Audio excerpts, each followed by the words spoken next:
All right. Hello, everybody. Welcome to Food for Thought. We're questioning everything they've ever said. And today, this is a serious talk. I don't know how this is going to come across, but all I know is I'm angry, and I'm going to explain why. I'm a believer that nutrition is not only overlooked, but quite often something that we neglect in spite of things. Now, you're gonna bear with me. I'm gonna tell you a story about a client in my clinic. I do laser acupuncture, and a lot of people come in for addiction. And we have an anxiety, depression, stress relief, all that stuff, which is great. I believe it helps balance energy, works on the meridian systems of traditional acupuncture. But we, instead of sticking needles in you, we stimulate with a laser. We stimulate the points directly. Um, anyway, the point is, we'll call him Steve. Steve came in today, or he came in the other day for anxiety because he's depressed. He's feeling anxious. We sort of started talking about his life and what's going on. He said he's on some medications for sleep, for insomnia, and I didn't get too far into it. I wanted to have the first session to just see how it worked for him. And basically, he was open-minded to the potential because the medical system, in his eyes, has failed. So Steve tries this laser treatment out. I talked to him a few days later. Said nothing's really changed. On the next visit, he knows it's sort of a shot in the dark to see if it actually will help him. But this conversation happens so often, and it pains me because it seems like this is a vicious cycle, a wheel that once you're part of it, it is so hard to dismantle. And I'm going to get into it. Why this may turn into a workshop. I hope you have some time because this is all relevant. And this may be relevant to you. And I'm going to talk about some stuff here. Today, before the treatment, we started talking about medications, and he told me he was on no less than 4, possibly now 5, after a visit to his doctor tomorrow. So we started talking about, what I said about my philosophy is that we don't ever have a conversation about possible nutrient deficiencies or things that could be disrupted by these medications. They tell you side effects, they say possible side effects, they have a pamphlet, but nobody ever sits down and talks nutrition. Now, I did my homework. I got him to write down these medications, and I told him I'd do some research and figure out some stuff to see if maybe this could help him. And then as the conversation progressed, he mentioned to me that they removed his gallbladder. Why? Because apparently he was presented with gallstones. So they just cut it out. And apparently, I guess they did an autopsy on the gallbladder, I guess when it was out, and they realized they made a mistake. Now, I live in Canada, and our laws are a lot different. And basically, and to quote Steve, was saying he'd be a millionaire right now, suing for malpractice if this was the States. Unfortunately, it's not. So they throw on another medication. Now, when we started talking about what the functions are of a gallbladder and, the functions of bile itself, and now what's happening with, his liver still producing bile, but it's not storing bile, and this presents a whole cascade of other problems. So this started because he had high cholesterol. So if you know what gallstones are, basically they are crystallized cholesterol in your bile, which a lot of people don't realize that our cholesterol is made, 85-ish% of the cholesterol in our body is made by us. The diet has a very small part to play in the actual cholesterol. We're not talking HDL or LDL here. So when they present with bile stones, instead of looking at why they're there, because if you are on a low fat diet, a high carb diet, eating the guidelines, eating the standard diet, you're going to eat 6 to 11 servings of grains a day. You're going to be watching your fat because it'll kill you. So then your cholesterol goes up and they give you a drug. And now it messes with that whole thing. So this does not get better. All right. So that's one thing. Now he's having problems sleeping. So they put Steve on another drug. Now I'm going to go through some things here.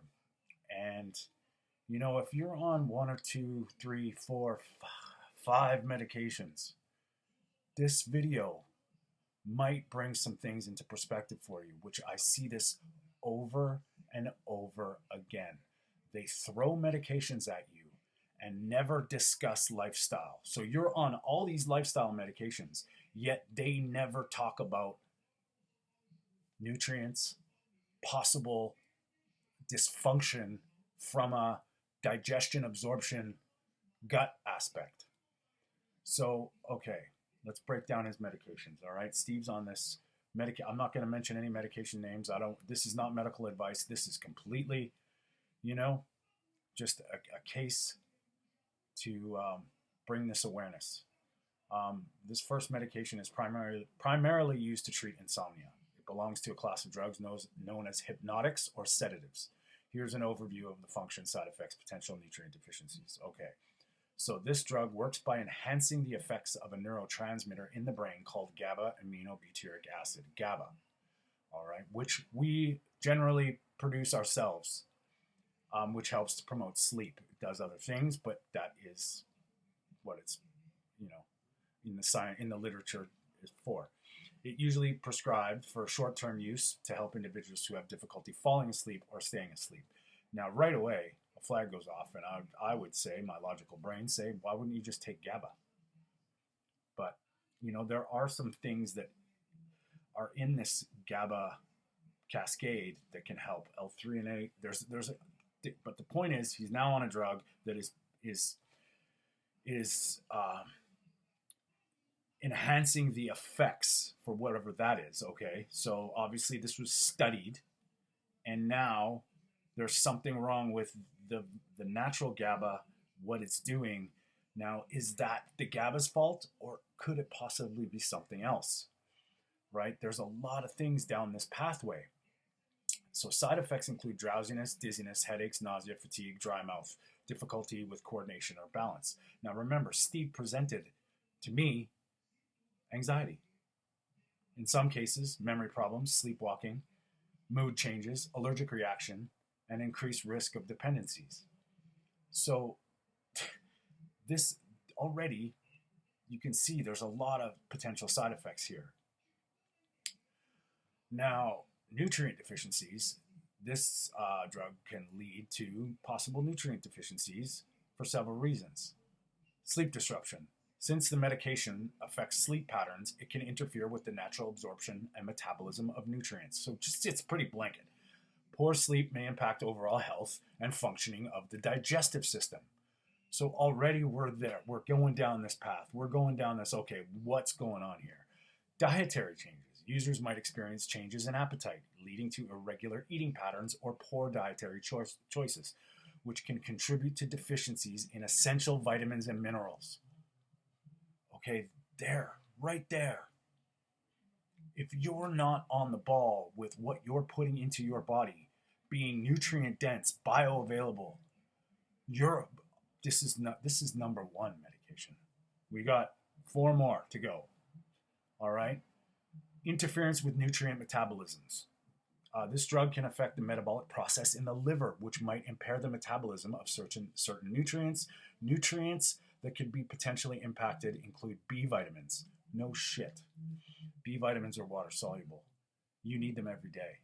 If you are not absorbing these B vitamins, these can be very, very problematic, considering the only one that really stores is B12. The rest are water soluble, and if you do your own research, they don't really know how much is bad.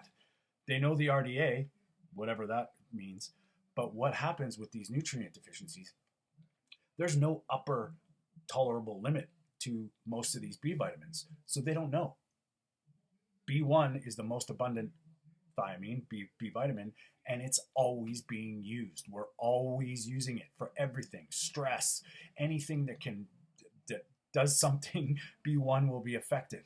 And it's water soluble, so you constantly have to be replacing it. So if this medication is blocking the B vitamins and you're not eating them, what do you think happens?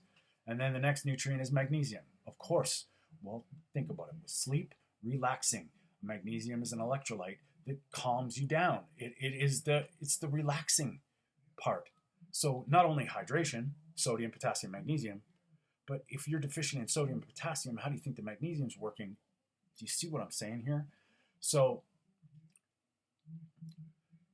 these are things that never get talked about. All right. So that already you need to be eating B vitamins. Okay. You need to be eating or getting magnesium, possible mineral deficiencies. So you should be very aware of these things, and supplementing might be an option, of course. Now, the next drug that he's on is an angiotensin 2 receptor blocker used to treat high blood pressure, hypertension, and heart failure. It helps lower blood pressure by relaxing blood vessels, which improves blood flow. If you're deficient in magnesium, what do you think that is? If your sodium is out of balance, what do you think that is? Okay, so if this drug blocks angiotensin 2, which can be an aldosterone, kidney, renin thing, this could be an issue. In some patients, particularly those with diabetes, and from what I gather, he's not diabetic yet, it can help protect kidney function by reducing pressure in blood vessels to the kidneys. Now, you're artificially doing something that could be theoretically a dietary change. Side effects include dizziness, lightheaded, fatigue, headache, nausea, back pain. Other possible side effects: low blood pressure, kidney problems, elevated potassium levels, which is hyperkalemia in the blood, which would probably mean that your sodium, potassium, magnesium, electrolyte are all out of whack. So the potassium in the cell is getting released. Hyperkalemia, so high potassium in the blood when potassium's in the cell. So we shouldn't have high potassium levels in the blood, but there could be a reason why that's happening. Allergic reaction, angioedema, which is swelling of the deeper layers of the skin. So that's water retention. So already the minerals matter. You can see where this is going. Now, potential nutrient deficiencies. First one, potassium. This drug can increase potassium levels. They have to be, it can increase potassium levels, but you may need to be cautious about potassium intake to avoid hyperkalemia, which is potassium in the blood. But if it's leading to a potassium deficiency, why would you be avoiding it? This is nuts. So doing that could lead to other deficiencies in other minerals because the balance of these minerals is completely out of whack. Then the next thing is mineral absorption. Long-term use of this medication may indirectly affect overall nutrition and absorption, particularly if they lead to unwanted gastrointestinal side effects. Kidney function may be impacted. So our kidneys regulate these things. And it can affect the body's ability to balance electrolytes and nutrients. So already they're throwing it at you with both sides. Here's the side effects, here's possible things, but all the deficiencies are very easily eaten. Eat some salt, get your potassium, get your magnesium. Why would too much be bad? Maybe it's a disconnect of what's going on with it. So already you're in this revolving door of information that doesn't really make sense when you look at what the body actually requires to do its vital functions. All of these things are required. So the next drug is beta-1 adrenergic receptor blocker, primarily used in the management of high blood pressure, another blood pressure medication. Functions, it reduces blood pressure, heart rate control, heart failure treatment. So I'm not saying there's not a place for these things. I'm just trying to bring this into the awareness here. Common side effects: fatigue, dizziness, lightheaded, slow heart rate, cold hands, cold feet, gastrointestinal issues such as nausea and diarrhea. Why would that be? Other less common but more serious side effects can severe allergic reaction, worsening of asthma or COPD, heart block, liver problems. So they haven't even addressed the nutrients required to do this. They just throw a medication out there and say it does the one thing that could be fixed with diet. All right, now here it gets worse. This drug is not typically associated with specific nutrients deficiencies, but there are a few considerations: electrolyte balance, energy metabolism, dietary changes. So this could lead to changes in appetite or dietary choices, which could contribute to a severe nutrient deficiency. So they talk about this stuff, but it goes right over their head. The next one is a calcium channel blocker, primarily used to treat high blood pressure. 3 blood pressure medications. We know one affects potassium, one affects magnesium, and now this one is a calcium channel blocker. Sodium, potassium, magnesium, calcium. And this one is for more of an angina, works by relaxing blood vessels, allowing blood to flow more easily, which helps lower blood pressure and reduce the workload on the heart. Functions: blood pressure control, angina relief, heart disease management. That's great. That's so vague. Side effects include swelling of the ankles, flushing or warmth of the skin, dizziness, fatigue, nausea. How the hell you have a 1 out of 5 chance of all these things having these side effects? And these side effects, are they worse than the actual effect that could be solved by changing your lifestyle and or your diet? Less common but more serious side effects include rapid or irregular heartbeat. That sounds like a pretty big deal to me. Severe allergic reactions, liver problems, hypotension, which is low blood pressure. So you're on all these blood pressure medications, and now you're going to be pushed down to the point where you got 3 blood pressure meds. No shit, you might have low blood pressure. Now here we go. Possible nutrient deficiencies, fluid retention. Peripheral edema may lead to discomfort and changes in physical activity, potentially impacting dietary habits and nutrient intake. Electrolyte balance. While it primarily affects calcium channels, it may influence other levels of electrolytes, indirectly through the changes in the dietary habits or fluid balance. We are minerals. Hydration is water and minerals. When we're retaining water, or we're expelling water, or we're drinking water, if the minerals aren't in balance, what do you think happens? Our bodies are smart, resilient, and they know this. So when you're swelling and retaining water, it could be a possible nutrient deficiency, mineral deficiency. These electrolytes work together. Sodium and potassium, they work together. When they get the right amount of electrons, they do their things they got to do, which is like a muscular contraction. When you get a cramp, it's usually the minerals. I mean, I'm not saying it's not water, but for them to do their thing in the water, electrolytes. And here they are telling you that you're going to be severely out of electrolyte balance.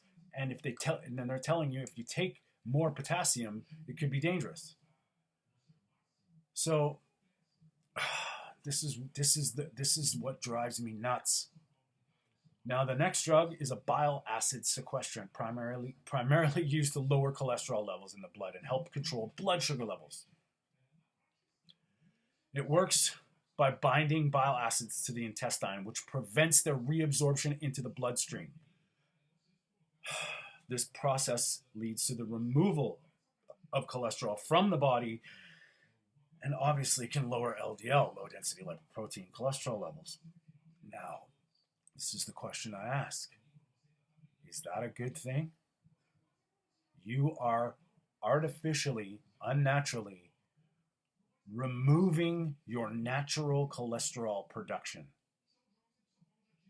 What is bile for?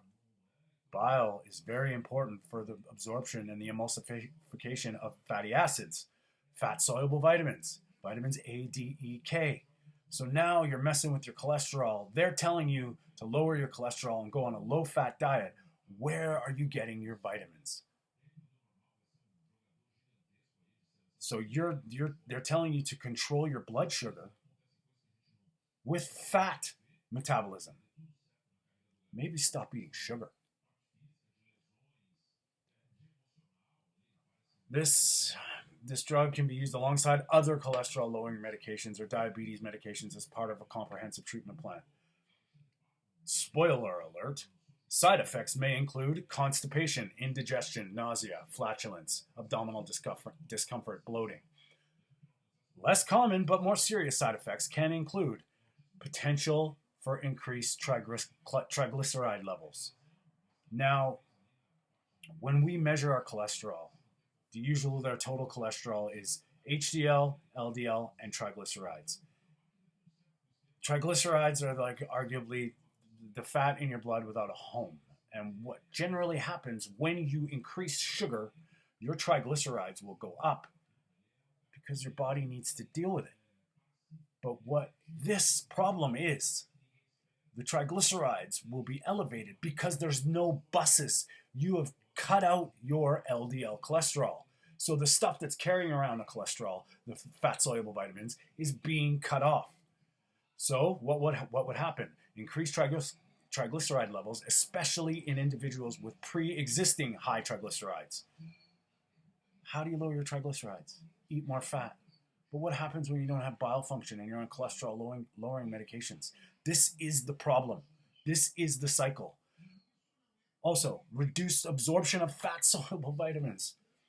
Why do you think that is? Because it's all a dance. If you are eating low fat, you're not getting enough fat-soluble vitamins. If you are lowering your cholesterol unnaturally, you are not mobilizing your fat-soluble vitamins and the cholesterol. If you are breaking the cholesterol by a medication, how are you going to even operate as a woman or a man? Because your testosterone and your estrogen and all that stuff is made from cholesterol. Now, you tell me a man with low testosterone that's not motivated, that's feeling moody, depressed, anxious. Wow, when he gets TRT, you start feeling better. But this testosterone is naturally made from cholesterol. So here we go. Now we're into possible nutrient deficiencies of this medication. This is number what is this number? This is number 5. Okay, so we're at the gravy, guys. I'm sorry, but here we go. Possible nutrient deficiencies. There it is, fat-soluble vitamins. This drug binds to bile acids, which are necessary for the absorption of fat-soluble vitamins. Long-term use may lead to deficiencies in these vitamins if dietary intake is inadequate or if the medication is not properly timed with meals. So, if you are on a low-fat diet and your diet is high in seed oils, vegetable oils, canola, heart-healthy stuff, you're eating heart-healthy whole grains, which are carbohydrates, your triglycerides are going up, your fat-soluble vitamins are not being ingested. There is a whole whack of trouble here. Other nutrient absorptions. There's a possibility that this may interfere with nutrients because it's messing with your gut and your liver. Food. All food. This is out of Robert Lustig's toolbox. All food. If it doesn't do this, it is not food. Protect the liver. Feed and nourish the gut. Feed and nourish the brain. If it does not do those things, it is not food. Now, when you are highly medicated and you are not eating real food, what do you think happens? Where do you go from here? Nobody's ever sat down with Steve and talked about this. And do you see the cycle now? Do you see the disconnect? How many specialists he's seeing? No gallbladder. has no idea about cholesterol. Just get that cholesterol low, get that cholesterol low. But what that high saturated fat is bringing to the table is the stuff that this stuff is blocking.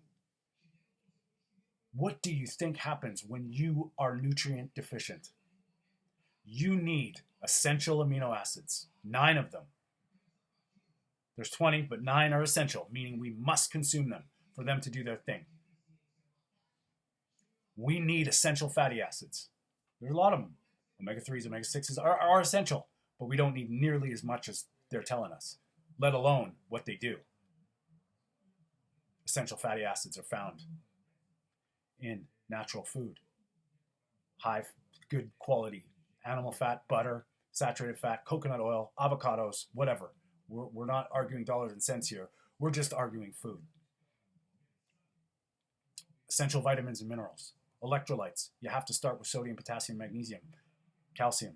If those things are out of whack or you're getting something blocking those things, how the hell is your brain going to work right? How the hell are you going to be able to function? How the hell are your muscles going to be able to just contract? And if your muscles are cramping, how do you think, what do you think is happening to your brain, our nervous system? Everything requires these electrolytes. That's not including the trace minerals that may be disrupted by your gut. That may be all this noise that you're eating, all this fiber breaking down to small chain fatty acids, which is butyrate, which later on down the cascade, GABA amino butyric acid, butter, butyric acid. This is where this doesn't make sense. You're now, should be in your prime of your life, 50, 60 years old, polymedicated, chasing your tail because you feel like utter garbage. The doctors are stacking on these medications like they're Tic Tacs and candies. And then when you go and talk about nutrients, they tell you you're nuts.